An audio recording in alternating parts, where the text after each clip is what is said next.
thanks for tuning in to today's Back to the City. Today I have all 6 members of MURF. Woo! 3 on camera, 3 to the rhythm section team over there, waiting in the wings, and they will join us for part 2. In the studio with me right now, I have Daniel, Tom, and Hunter. Welcome. Thank you. Yeah. Thank you. And before delving into the eponymous MURF record, which we just released, at the beginning of the month, of course the month is going to end with you back at Mortimer's on the 31st with Lunch Duchess and Kid Dakota and The Great Went. So let's kick off with Christian Mingle and then talk about the new record and these 3 songs beyond it. This is Christian Mingle by MURF, performed at the Minnehaha Recording Company.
Christian Mingle. Welcome back, 3 members of MURF. Thank you. Thank you also for playing 3 songs beyond the new record. So there's a Robocop theme to the first record, and there's less Robocop, or no Robocop, in these 3 songs. Is Robocop specific to the eponymous record? I would say so. Yeah, I mean, like, people have asked us, like, hey, so, like, there's, like, multiple Robocop movies. There's, like, 3, and then they made, like, TV series, there's a cartoon series, but the genesis of MURF was really just the first Robocop movie. That is good, because that's the only one that I read up about. That's okay. It's the only one, in my opinion, and I think everyone here's opinion, that really, truly, like, matters. Okay. Second one's... in general, and to understand. Yeah, I mean, for me, definitely, it's the only one that matters, because everyone's like, so you're going to do, like, Robocop 2? I'm like, it's just, they get progressively worse and worse and worse. Yeah. As a lot of sequels do. But yeah, so it's the only standalone one that's, like, focused solely on Robocop. So here is a diagram of the musical direction of MURF. There's one axis. That's amazing. Who's responsible for this diagram? Do you remember this diagram? I didn't create it. What diagram? Ira. Jeff. I did. Jeff did it. Jeff did it, Your Honor. Okay, so later. I had no idea. There is an interrogation feel to this episode, isn't there? Yeah, definitely. I'll quiz Jeff. I'll go to the horse's mouth later, but for the time being, I'll describe it to you because you can't see it. Yeah. There's an axis at the top that says no bullshit. There's an axis at the bottom that says Robocop. Yep. There's a line that goes up from Robocop that says heat, an arrow pointing up at no bullshit that says heat. And then there's an arrow that points down from Robocop that says Nicolas Cage. And this is a diagram of the musical development of MURF. We'll come back to this with Jeff later. What sense can we make of this diagram, and or what is the significance of the Robocop dimension to the first record? That sounds like the hardest equation in the world. Yeah, it is pretty tricky. I can just hear Ira. Well, I mean, no bullshit's like Ira's thing, but it's always kind of like us of just taking it to, I think, to the next level. I don't know. Yeah. I don't know. I mean, that's Ira's thing. It's just like no bullshit, no cheating out of things. I thought Iris' thing was no cheap cheap beats. That falls under no bullshit. Yeah, that's the umbrella Bullshit is of the no umbrella. bullshit, no bullshit, and then there's like just infinite raindrops of things that he could talk to you about and will talk to you about at great length. In part 2. That's going to be most of part 2. Yeah, it's all bullshit. Actually, no bullshit. No bullshit. No bullshit. This is all bullshit. Yeah, this is all bullshit. No We're bullshit. yeah, bullshit. exercising that. Well, the Robocop thing really kind of came out of me and Tom living together. I've been a huge fan of Robocop since I was a kid. My parents would let me rent pretty much whatever I wanted. Just movie one of Robocop again and again. Yeah, so I mean, I would watch Robocop. I was a big fan of it. It's always come up kind of like just as one of my favorite movies. And there is a specific line that says, Clarence Boddicker says, "I don't like cops and cops don't like me." Yeah. And there was a police-related incident where they, strangled Eric Garner, and it was in the news, and I was like just super appalled like everyone else, and I was just like just really fucked up over it, frankly. And because not only was that, but like I had an incident where my brother was undiagnosed with mental illness, and they call it a police assisted suicide, and it was like basically he was unarmed, shot by cops. He committed a homicide. Very dark, I know, I'm sorry, but like there was the reality, and like the Eric Garner incident like really compounded this like intense depression and like stress that I was feeling. Yeah.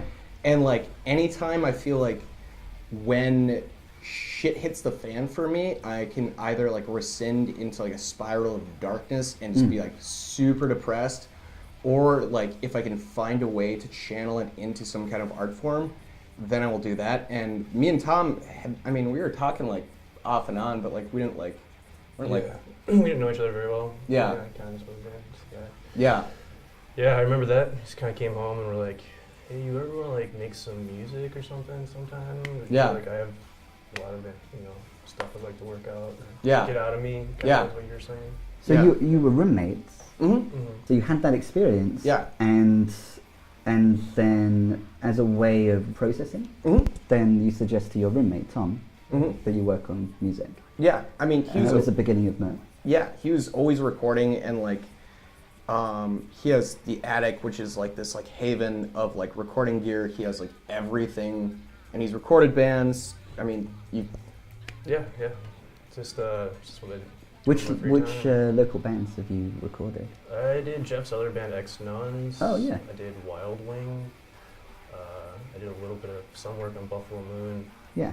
I don't know, and a lot of stuff that just for fun too. Ex-Nuns, you kind of get a shout out in one of the MURF songs.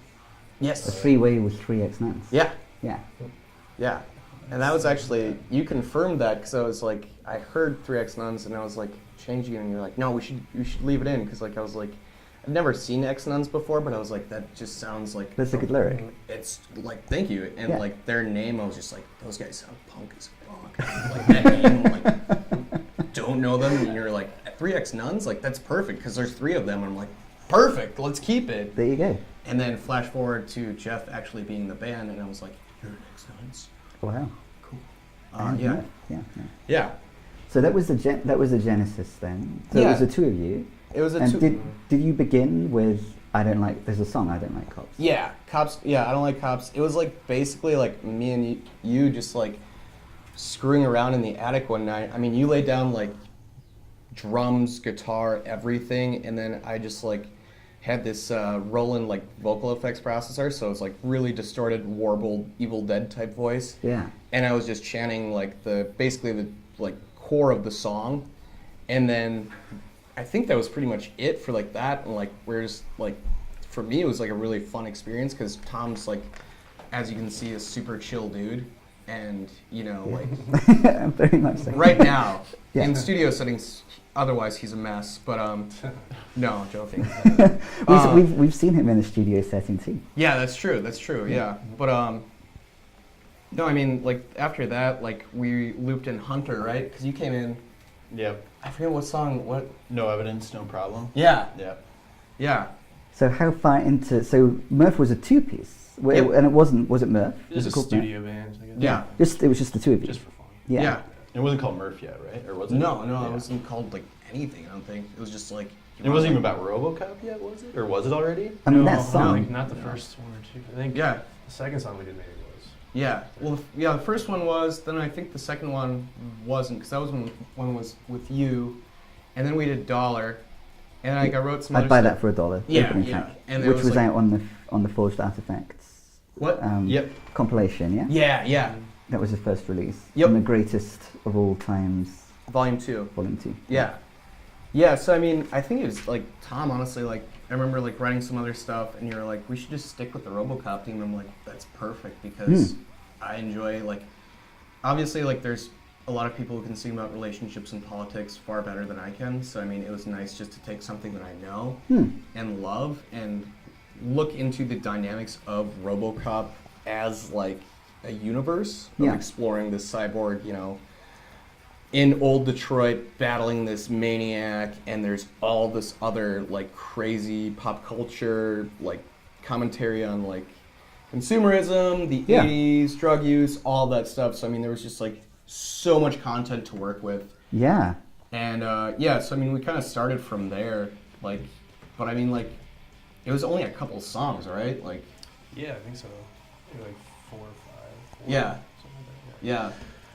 But so that helped to ground like some themes that you wanted to write about anyway. Yeah. Yeah. Like Yeah, I working mean- through the universe of Robocop. Yeah, and I think it was just fun too to explore that, like, I mean, to like explore the RoboCop universe without having to kind of like, I mean, relate things that I found important, Yeah. but also like just kind of like look at it through the lens of RoboCop and explore other ideas solely just in RoboCop. Yeah. And yeah, I mean, it's like those songs like sat, like we both had them, and like it just was kind of like nothing really came of it until like maybe like a year later.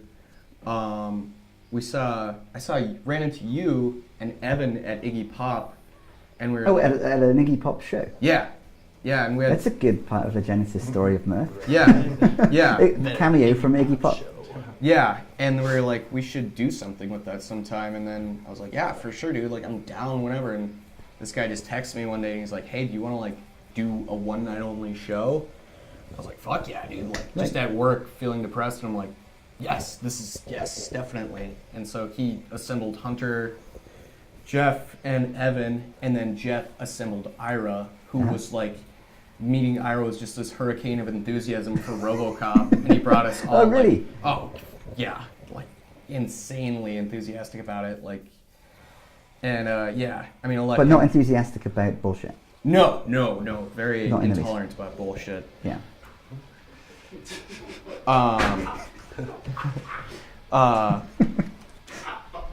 Yeah, no, so I mean, he came with like a bunch of like 7 inches, and he was like, all right, this is Raleigh hardcore, no bullshit, Ira Rogers. I saw RoboCop when I was like 3 years old, used to bring it over to my grandma's house, yada, yada, yada, and I was like, this guy's insane. Like, He likes he's- Robocop. I like Robocop. Yeah. But he loves Robocop. He's like, let me add you on Facebook. He had like 8 accounts. Yeah. There were 8 Iras? Yeah. Why? There's- This is a question for Ira fans. Yeah. I'm stopping We're asking all the not questions for legally allowed Ira. to- Deep, dark, twisted tunnel. Yeah. But no bullshit is involved. Yes. In there being 8 accounts. Yeah, I imagine. Probably At not. least for like when he's like bullshitting someone, he's very tactical about messing with someone. Very strategic person. Yeah. So suddenly you had a band, ostensibly for one show with 2 drummers. Mm-hmm. Yeah. Where was this one show going to be? Or where was it? Hexagon, yeah. Yeah. And was it MURF?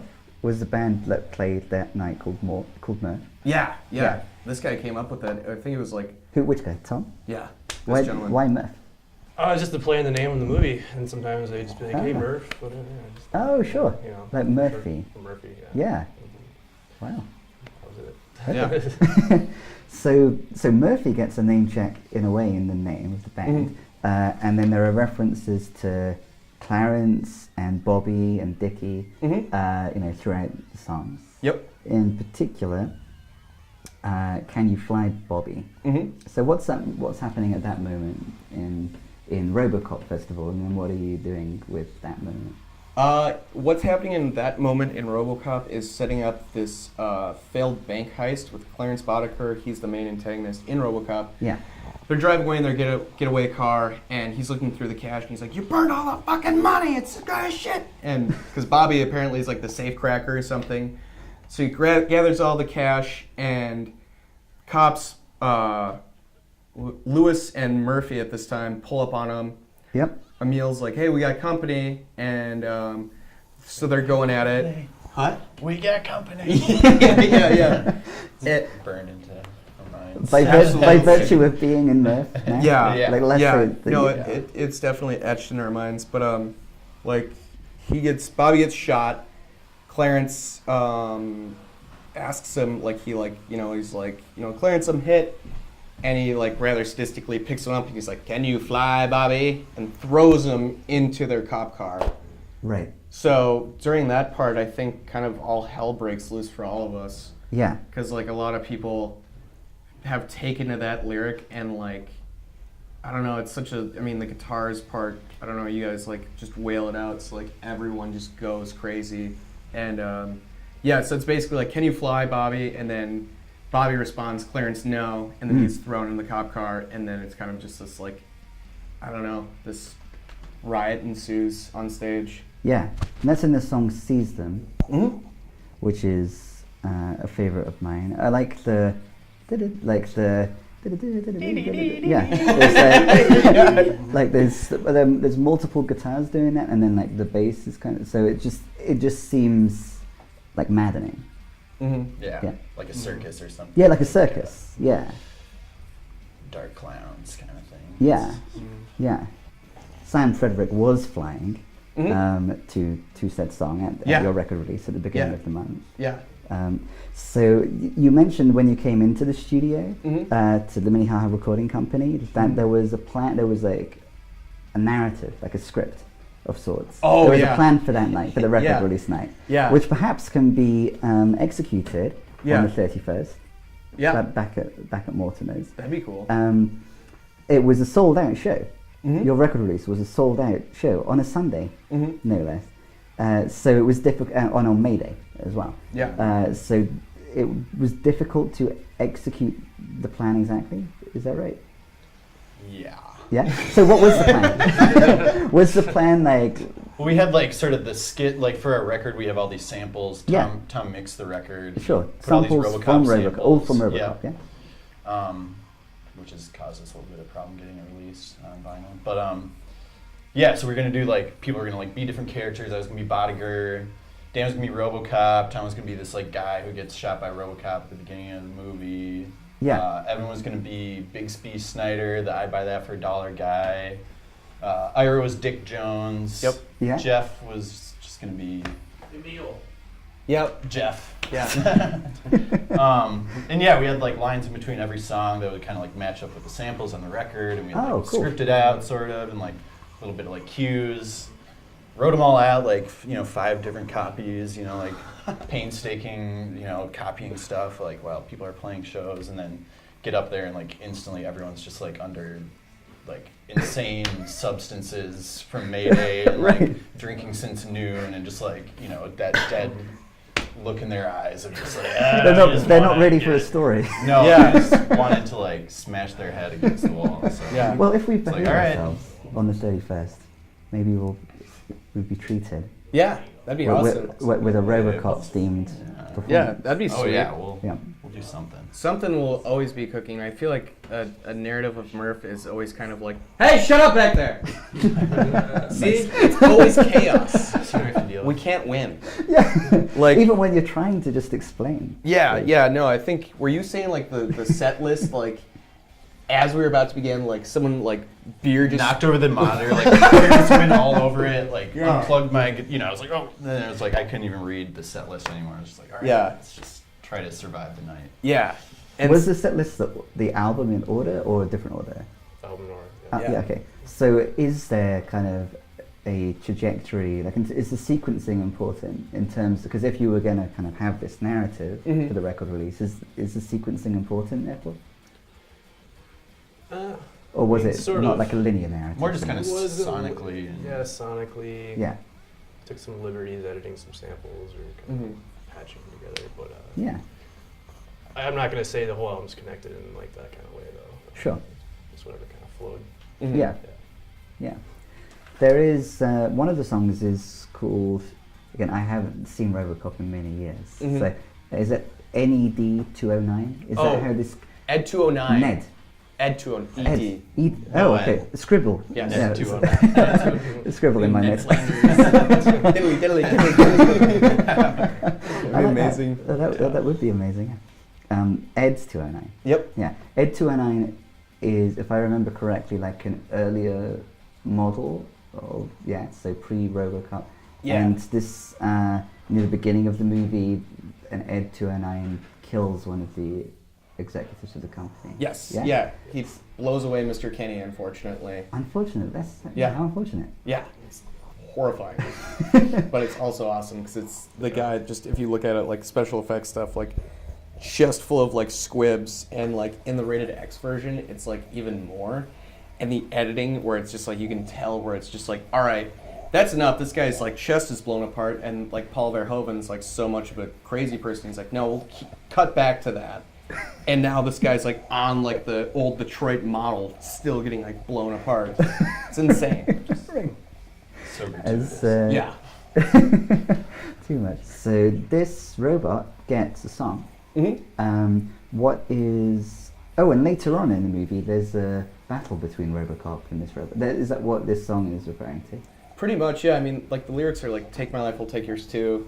We won't live this whole night through. It's really simple, but it is kind of like this battle of the two cyborgs, or like robot versus cyborg, where one is more advanced, Yeah. a little bit, one's more kind of like brutal, and Robocop goes through this like metamorphosis of like losing his life, losing his family, losing everything that he had. Yep. And like having flashbacks about this, and now he's battling just this like cold-blooded killing machine that's just like programmed Yeah. to destroy. And so it's kind of like the battle between that. And we had written that, like, I think Tom, you wrote that riff like early on. Yeah, a long time ago, I think. Yeah. Just kinda my head. So pre-meeting anyone else, pre-meeting Daniel. Yeah, I think Is it's that this one I kind of Yeah. Yeah. had for years. Yeah. So How did that it was become... pretty simple. how I did it made become it this- up as I recorded it half the time. Yeah. I didn't know what I was doing. But then it became the soundtrack to Murphy, Yeah. Robocop, fighting with this cold-blooded robot. Yeah. How did that end up happening? In true, I think, early MURF fashion, I was like, Tom, like, he's kind of a riff master, so I'm like, do you have anything? He's like, yeah, I think I could think of something, and he just shreds, and he's like, what do you think of that? I'm like, it's fucking amazing. Like, Right. dude, yeah, like, let's hit record, and like, I'll come up with something. So it was really like a spontaneous thing, and I was like, all right, Ed 209, like, that would be perfect. It just like sonically resonated with me, and I wanted to keep it simple. And yeah, I don't know, I was just kind of like, that was just the way that we kind of work, where it's just really simple. Right. And just like a lot of the time, I mean, as we've progressed as a band, I think technically we've grown into more of like orchestrating things and like writing things out with 6 members now. But when it was just like me, Tom, and Hunter, it was like just kind of like kicking ideas around and be like, I got a riff, and I'm like, okay, cool. I'll write some things, like some lines, like 10 minutes, and we'll have a song because it's no consequence. But or I've got an idea. Do you have a riff? Yeah, exactly. That's perfect for it. That was with Dollar. It's like, well, how about I'd buy that for $1? That's just the chorus, like numbskull punk, and he's like, all Where's right, that? Is that also from Robocop? Yeah. So there's this host named Bixby Snyder, and like, he's the host of this game show that you never really see, but it's called It's Not My Problem. Okay. And like, that's his catchphrase. It's like, I buy that for $1. Yeah. And it's never really explained, but it was. But it's like in name. Is that the idea? It's just hilarious to us. So, I had to put him in. That song came out obviously ahead of the record on the compilation. Mm-hmm. Why is that the starting point? Both in terms of the first song to be released and also the opening track for MURF. Just, I don't know, just seemed like a funny song. It is a funny song. Just kind of like like the first drink is going to be just like, okay, I get it. Yeah. It's kind of a sing-along too. It is. Yeah. Scream along. People like recognize that, they're like, oh yeah, that song. The other songs, they might be like, like whatever. That one, they're like, $2. Yep. Yeah. We made $7 at one show. People were throwing the dollars at one stage. Oh, lucrative too. Yeah, absolutely. Nice. I kept track of it. I keep track of all of it. Right. He's got receipts. So Robocop wins the battle Yes. against this robot. Yep. And is that the point where then Robocop is asked what his name is? No, that's at the very end. Okay. So Robocop has multiple battles with Ed 209s. Yeah. The first one, the Ed 209 like can't walk downstairs, so it's like tippy toes, like, and then they just like push a model down a miniature flight of stairs. And then I think the second one, he blows it away with a Cobra assault cannon. And then at the end, after he blows away Dick Jones, the old man's like, "What's your name, son?" Says Murphy, and that was it. And that's the end. Yeah, and it's just like Robocop and Albetic the Font, and then it's just like boisterous, super triumphant music. Through the process of like battling these cold-blooded robots, then he rediscovers his humanity because it's Murphy's brain. Yeah. Yeah. Is that an aspect of the movie that is significant to me, or to like the band? Yeah. Oh, I never really thought about it. You guys feel like it's significant? I don't know. I feel like it's more like Ed 209 is kind of like just almost more like a side character in terms of like his development. Yeah. Sort of, I feel like. But I mean like the catharsis, like rediscovering who he is. Yeah. I mean, one could make that I don't know, that leap, I guess. I've never really thought about it like that, but I mean, these guys have, for me at least, MURF has definitely like transformed my life for the better, for sure. Like, getting to know all these guys who I call like some of my best friends now, and getting involved in the community. Yeah, absolutely. Yeah. And I don't know, I mean, in a way, it's like you're transported from like deep depression to like going through this chaos maze or whatever, and then like coming out on the other end, it's like still you, but it's not the former you. And I think that's with any project or anyone. It's like artistic projects, be good or bad, like have a transformative quality to them. Right. And now you can say, who are you? I'm the front person of MURF. Yeah. Yeah. I mean, I probably would never use that, but okay. Yeah, right. I do. Like when you're in LA at a party. Yeah, exactly. My Ray-Bans. Do you know who I am? Nice. Yeah, I don't advise doing that. Yeah, no. But I'd have to kick my own ass, I think. When we were talking about the depiction in the movie of the death of a certain character, you were saying that the director, Paul Verhoeven. he decides to go to that extreme.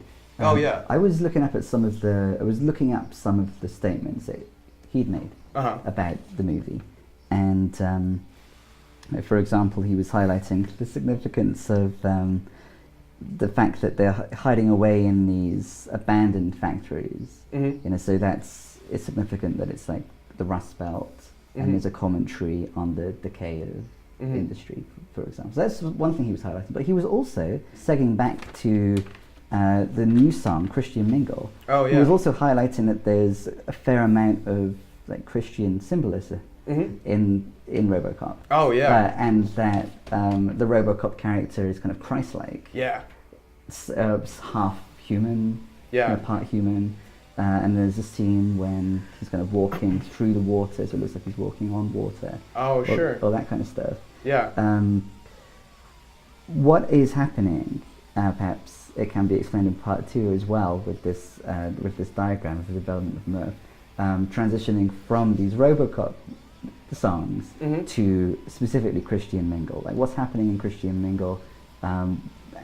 Perhaps beginning to think about it through the Christianity in Robocop, because there's a critique of Christianity in Christian Mingle. Yeah. Would you say is that too strong, or is no? I mean, I wouldn't really know if it would be like for me personally, there was no like ever like critique as to like how Christians do their thing. Like I'm not like trying to take a specific stance on that.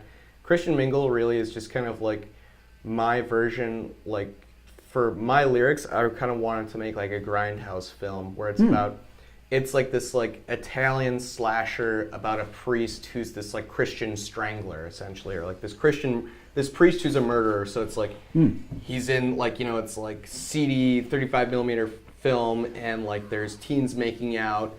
He has these, you see these like black gloves and a shiny knife, and then like, or like a rosary, and he strangles them. And basically kind of like, when I heard the song, like rosary stops your breath. Yeah. That's one of the lyrics. Yeah. Well, when I heard the song, I was like, this is like really fucking awesome. Like it's just slow and kind of like brooding and just like super heavy. And I just kind of wanted to stray away from like writing anything about like Robocop or anything, and just kind of like creating my own like miniature characters where they could live. So it's like basically about this kind of like Son of Sam or like 45 Killer, or this kind of like local legend of this guy who's like guy, girl, we don't know, this person who's killing these teens or these people who are committing these sins. So he's kind of like hiding behind the church, and no one really knows who it is, who it could be, but they like have evidence of it's, you know, some kind of like person who belongs to Christianity. Yeah. So no real commentary on them like as an organization or anything like that. Just this character. Yeah, just this character happens to be a priest who's like a maniac, and like why is it called Christian Mingle then? It's kind of a joke. The website. Yeah. Oh, sure. Christian Mingle. Okay. Yeah. Well, I mean, it's a joke for us, but for Evan, you know, it's very serious because he was on there for a while and no luck. But met his angel, but that's right. She blocked him. So Yep. More questions. More questions for part 2. Yep. So I'm glad that instead of making Robocop 2, you've created your own entirely new movie. Yeah. With this protagonist. Is this going to be a recurring character in the new batch of MURF songs? I don't think so. I mean, we kind of like have an idea of like creating like new characters for each song. So like, I mean, like Hammerhead's like its own person. FBCOK's its own thing. Yeah. For all of our songs, like it's going to be its own thing. Sure. And like we're still like writing them together of like, you know, like Evan came up with the idea of like this like mutant shark where it'd be like the film itself, like the music video would be shot on like Super 8, and it would look like almost like if you've ever seen like Coven or American Movie, it'd be like that where it's just like really B-rated, but this mutant shark that just has a hammer and like bursts into places and just like hammers people, and I was like, that's amazing. Like yes, I get an instant vision of that. And like for me, once like that vision is kind of like dropped, I'm just kind of like, all right, like. And then that leads to your lyrics and vocals. Pretty much, yeah. It's like, I mean, there's been multiple times where like people will just give out a song title like as like a working demo. I'm like, no, we should just call it that. You know? Did that happen with Hammerhead? I think so. I mean, like he's the shark. Like that's just his nickname is Clark the Shark. So okay, I just kind of imagine him too in like a paper mache, like Hammerhead shark mask. Who is the he? Evan. Evan, so it's an homage to Evan. Yeah, pretty much. It's my love letter to Evan in a song. Was Evan aware of that until right now? Yeah. I don't think so. I don't think so. Yeah, probably not. We'll experience Evan's reaction. Yeah. Momentarily off screen at the moment. Yeah. We'll end with Hammerhead, but we're about to return to the Minnehaha Recording Company for FBCOK. And if there isn't social commentary on Christianity in Christian Mingle, it seems like there is kind of social commentary in FBCOK. Maybe I'm wrong. Yeah, no, it's short for Facebook Call-Out Kids. Yeah. And so, I mean, it's basically just kind of like a commentary about call-out culture and the kind of, I guess, the dangers of call-out culture. Yeah. I mean, obviously, it's really it's very important to call out things when shit arises. If you see something, if someone's acting inappropriately in any way, shape, or form of, like, you know, anything under the sun, obviously it's healthy and very, very, very, very important to call it out. Mm-hmm, mm-hmm. But just in the way that things, I feel, are being conducted a lot of the time, it's almost, I don't know if it's counterproductive or what it is, but I mean, just even like micro wars happening on social media that is just really frustrating to me. So right. it's just kind of like, as opposed to having a face-to-face conversation or any kind of productive dialogue, it's been more of kind of like, they did this, attack them, everyone bands together, right or wrong. It's still just kind of like, let's take a step back and be like, hey, you hurt my feelings, or you did this, and like that was extremely disrespectful, or like whatever, not forgiving any hypothetical, you know, of that, but it's just kind of more of like, just to the point where it's kind of like the tiniest thing can offend someone, and then therein they can broadcast that and deem this person and demonize them. Basically, where it's just kind of like, you know, then they, you know, have to remove their like social media account, or like are like banished because of one thing. Yeah. Obviously, there are certain things where it's like, yes, you should be punished for these crimes or this speech or whatever. So I'm not forgiving any of that, but more of just like the way in which that kind of dialect is conducted can be, I think,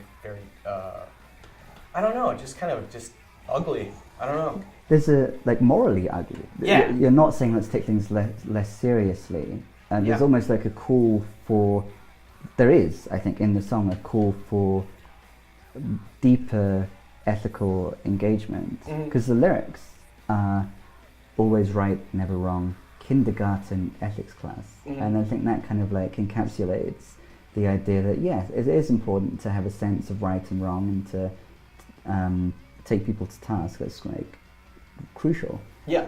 But to do so in a way that is to ethically deliberate. Yeah. In a richer way. Is that what it's? Yeah, I would say. Agree? Is that, I mean, I would say so. Like kindergarten ethics class is kind of more of just like telling on someone of like, well, they did that, and you're right. like, okay, like I don't like, and then they're like, yeah, they did that, and it's like everyone Like. Yeah, exactly. That's the.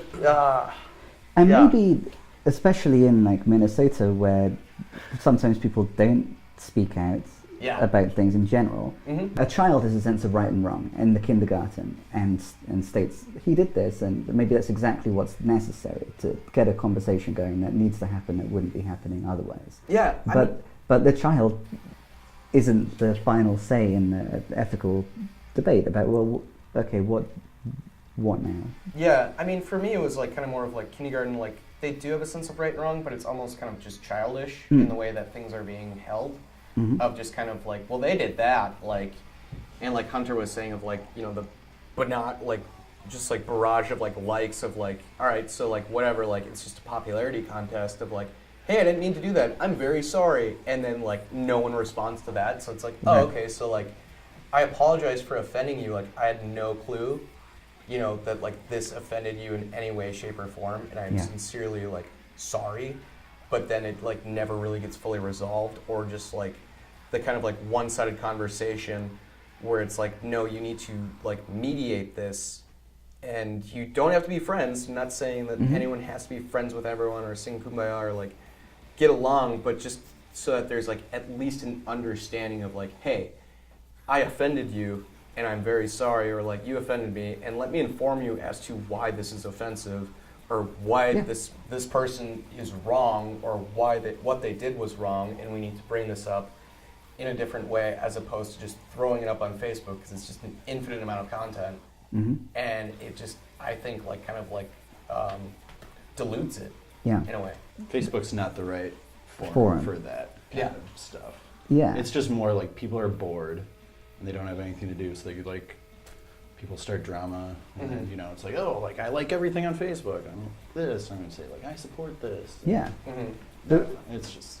What kind of reaction are you ideally hoping for with the song? I think it's an important, serious song, making a point that you've expanded upon and makes a lot of sense. What kind of reaction? What kind of how do you expect people, or would you like people to engage with the song?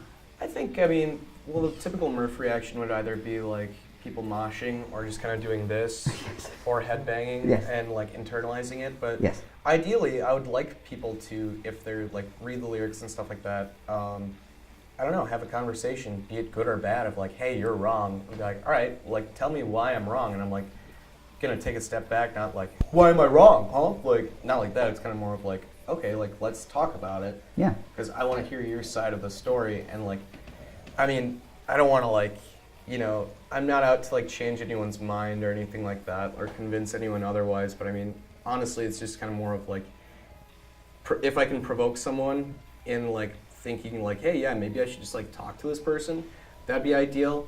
Or if they get pissed off, it's like, well, I'm sorry, but I got a reaction out of you, and I'm not trying to like troll anyone. Yeah. But like, if, I don't know, I mean, ideally, I guess it would just be like, hey, like, maybe next time when there is an altercation, a face-to-face or some kind of something higher than a social media broadcast or a passive-aggressive message or whatever, a banishing or whatever could happen would be ideal. But yeah, wow. I really like that there is this MURF song. Thank you. It likes you. Yeah. Let's experience it. So thank you, part one, MURF, team one, MURF. Team winner. Thank you very much for coming in. I'm sure you'll make some contributions from off stage in part two, but this is midpoint, and we will celebrate it with FBCOK at the Minnehaha Recording Company.